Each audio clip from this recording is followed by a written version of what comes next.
It has been just over a month since I got my 1988 Saab 900 Turbo running after its fresh motor rebuild. And well, I've been dealing with quite a few problems and leaks ever since.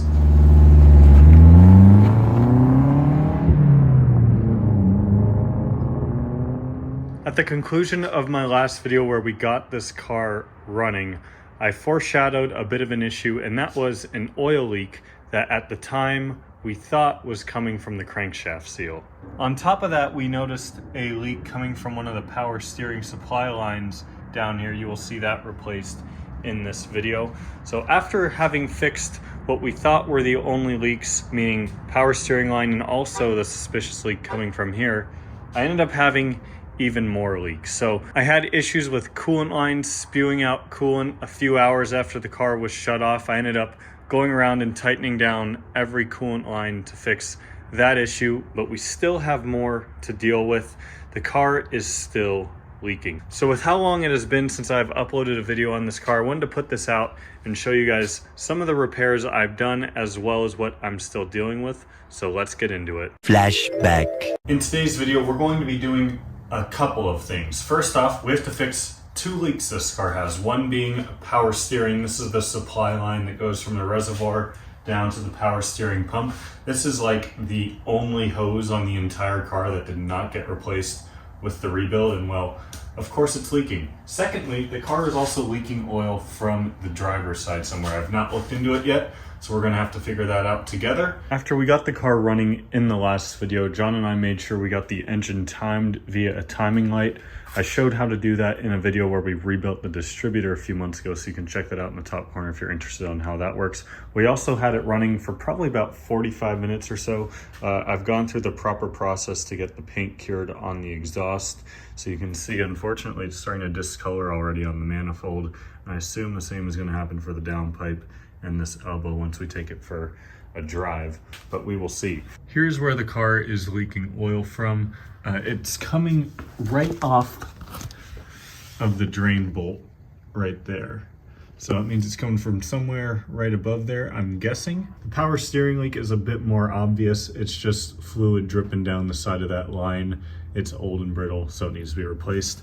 I think we should start there. This is brand new fluid. I want to try and save it, so I have a little pumper tool here. We're going to stick one end in the reservoir, the other end in this empty bottle of power steering fluid.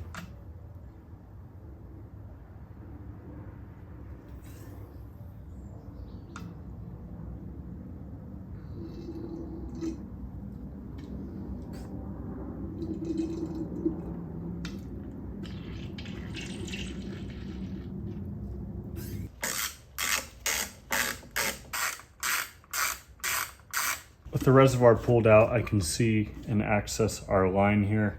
The reservoir is pretty much empty. I got as empty as I could. I couldn't get the line down into the hose just because of the angle it's at. So we're gonna hopefully suck the rest out of the hose once we loosen it from the reservoir here and try to avoid making a giant mess.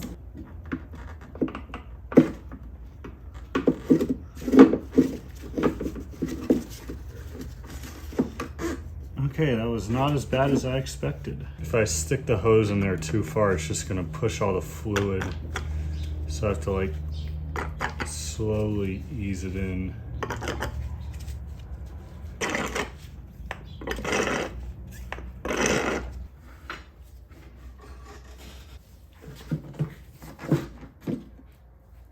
Let's feed our new line in.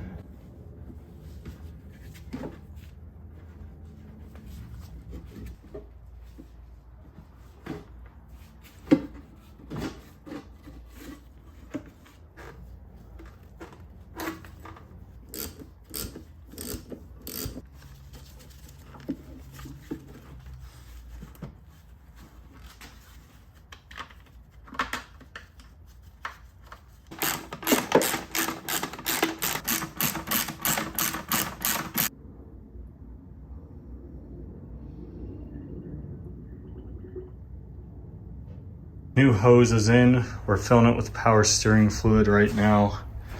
And can't see anything obvious with this old hose outside of right there. It's kind of like warped. but it's just an old hose. It's kind of brittle, so yeah, probably a good thing I replaced this.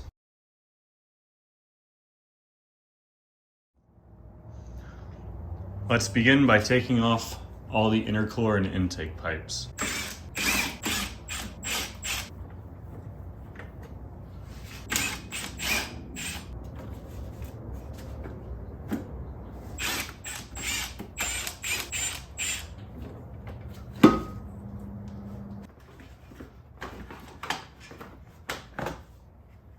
We have the driver's fan now removed, as well as the cover for the input shaft, and our next step is pulling the input shaft out. So there's a little plastic propeller that screws in the end of it that you pull out, and you basically put a screw in there instead, and you just pry it and it should pop right out. And protect the radiator.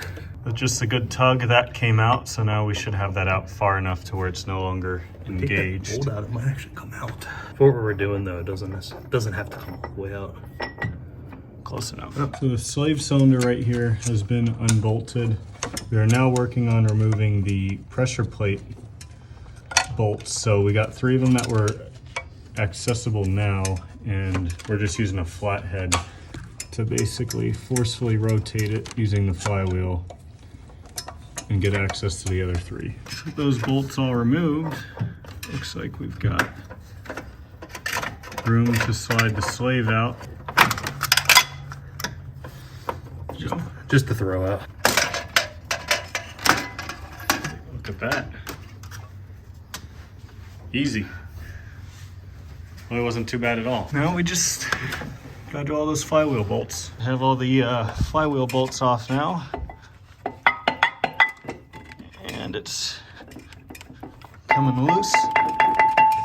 Pop that out. Oh yeah, it's just a little heavy. After looking into this a bit more, actually it looks like the crank seal is not leaking. So see down in there, there's no oil residue, anything coming from the crank seal or from this timing cover or flywheel cover, whatever you want to call this silver piece here. No oil coming from that either, which is a good sign. However, looks like we have oil coming from the transmission from this input shaft seal, this black seal that you can see right in the center of the screen. And sorry the angles are so awkward, it's just such a tight fit down in here to film, but you can see there's oil coming down here, right over where the slave cylinder is sitting, and then running down into that drain, which is what we saw underneath the car at the beginning of the video. I'll have to pick up this video in another week once I can get this new input shaft seal ordered and delivered. Several days later. When the SpongeBob time card says it's been quite a while, it genuinely has been quite a while. We're out the following weekend now. I got my new seal and well, I've spent 3 hours getting the old seal out thanks to a combination of a seal puller, which was kind of useless, screws, nails, flathead finally got it pried out. But yeah, if you're ever doing your input shaft seal, come on.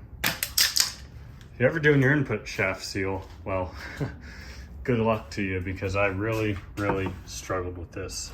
Here's our new seal. Got this from Saab parts for about $8, so super cheap. But yeah, let's get this new seal hammered in and we should be able to hopefully put this thing back together. I have the new seal installed right here. What I did is I put just a thin layer of gasket maker around the outside because there were just a tiny couple little nicks on the bore, the housing there where the seal sits on the transmission. But yeah, I'm gonna lube up the inside as well where the input shaft seal sits, just a little bit of oil, and let's get this thing back together. I wanna mention this because I haven't discussed it the last 2 times at the point in the videos where we install the flywheel. Yes, you are supposed to use thread lock on this. I have in the past, but in case you're doing a similar job on your 900, make sure you use thread locker on these flywheel bolts. Our slave cylinder has been installed and tightened down, as is the pressure plate, clutch, and flywheel. I just was able to get the input shaft hammered in. So next thing we've got to do is grab this little plastic propeller here and screw this in to the end of the input shaft.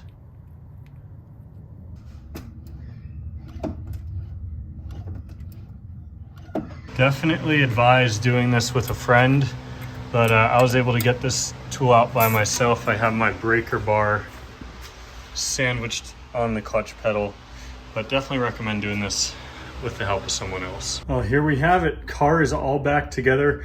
Didn't show the end of this, putting these intercooler pipes back on and the fan back in because, well, I feel like I've taken those off about a dozen times in a year of owning this car, but she's all back together. I gotta throw on the heat shield right here, tighten down the battery terminals, and let's get it running.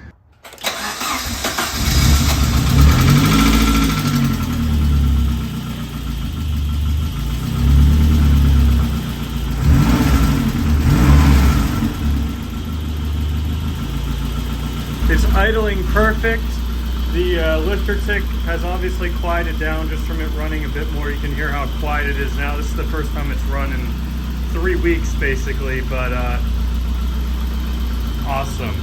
End of flashback. So at this point, I'm not quite sure what to do or think anymore with this car. It's definitely still leaking oil from at least 2 places. I think I have the coolant leak solved. Pretty certain the power steering leak is solved as well, but the oil leak might be transmission related or engine related.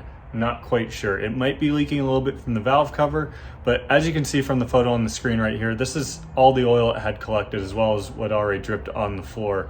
It's quite a significant leak. At this point, I'm beginning to run out of patience as there's so much more I need to do on this car. It still hasn't really been driven. There's still so many more videos regarding the rebuild I want to get out, so you can stay tuned for that. But I do have one sneak peek of a very special impulse purchase I made a couple of weeks ago. You guys should see a video on this sometime in the near future, but with our meet coming up, I have a lot I need to get done beforehand. So more on this and hopefully these leaks as well as stuff on the 900 coming soon. Everything has been cleaned up and I'm essentially going to just let it run, see where it starts leaking from again, and we'll go from there. But I guess time will tell.